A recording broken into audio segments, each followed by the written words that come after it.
নমস্কার বন্ধু, আপনি যদি কুম্ভ রাশির জাতক জাতিকা হয়ে থাকেন, অর্থাৎ আপনার নামের প্রথম অক্ষর যদি গ কিংবা ছ হয়, তবে 1431 সাল অর্থাৎ বৈশাখ থেকে চৈত্র পর্যন্ত আপনার কেমন কাটবে।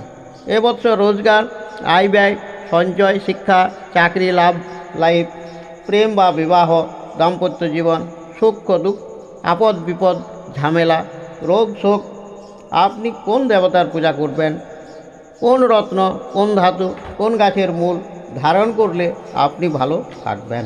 আপনার রাশির অধিপতি গ্রহ হচ্ছেন শনি মহারাজ। মহারাজের কৃপায় এবছর আপনার রোজগার ভালোই হবে।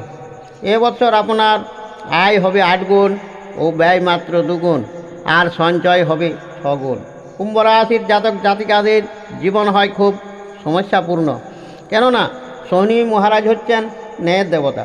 তাই আপনাকে কোনো রকম অন্যায় কর্ম উনি করতে দেবেন না।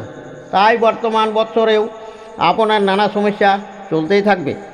তবে হ্যাঁ, ভাই বোনদের অন্যায় আচরণ থেকে কিছু রেহাই এবছর আপনি পাবেন।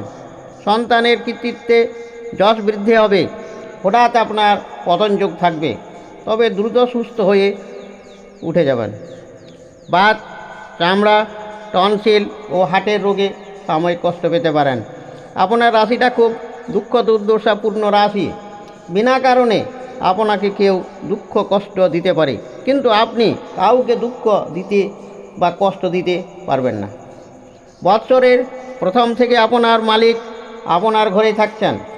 যারা প্রেম বা বিবাহে ভগ্ন মনোরথ হচ্ছেন, তাদের অবশ্য দুটি কাজেই মনের আশা পূর্ণ হয়ে যাবে, অথচ শরীরটাও বেশ ভালো থাকবে। ফাল্গুন মাসে আপনার নাম যশ এবং অর্থ সঞ্চয় বৃদ্ধি হবে। যারা চাকরি ক্ষেত্রে ঘোরাঘুরি করছেন, ফাল্গুনে তাদের মনোবাসনা পূর্ণ হয়ে যাবে। এই মাসটা আপনি লটারি কাটতে পারেন। শুভ সংখ্যা আপনার কিন্তু 8। বৃষ, মকর এবং মীন রাশির লোকের কাছে টিকিট কাটুন। 8, 3, 12, 17, 21, 26, 30কে আপনি লটারি কেনার কাজে লাগান। আপনার শুভরত্ন কিন্তু নীলা। নীলা না পড়লে তার থেকে কিছু কম কাজ করবে, যার নাম এমেথিস্ট। এটাও আপনি ধারণ করতে পারেন। আপনার শুভ ধাতু লোহা, তাই দক্ষিণ হাতের মধ্যমা আঙ্গুলিতে লোহা বা সীসার আংটি ধারণ করতে পারেন।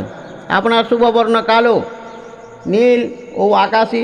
আপনি যে কোনো কালো রঙের পোশাক একটি পরবেন। আপনি শ্বেত বিড়ালা, হিরিকামূল ও রামবাসক হাতে কালো সুতো দিয়ে শনিবারে ধারণ করুন। আপনি দক্ষিণ কালিকার কবচ অবশ্যই ধারণ করুন। পারলে শনিবার ও বৃহস্পতিবার নিরামিষ সাত্ত্বিক আহার করুন। পারলে প্রতি শনিবার বিরিকোলাইযুক্ত খিচুড়ি খান। পারলে রক্তজবা দিয়ে শনিবারে দক্ষিণা কালিকার পূজা করুন। আপনার ইষ্টমন্ত্র হচ্ছে ওম শ্রীং উপেন্দ্রায় অচ্যুতায় নম। মন্ত্রটি জপ করুন। প্রতি বৃহস্পতিবার লক্ষ্মীনারায়ণের পূজার পর ওং হোং শ্রীং ক্লেং ধনধান্য সমৃদ্ধিং দেহি দাপয়সাহা মন্ত্রটি জপ করুন। এবং শনিবারে ক্রিং মন্ত্রে কালী মাকে রক্তজবা দিন।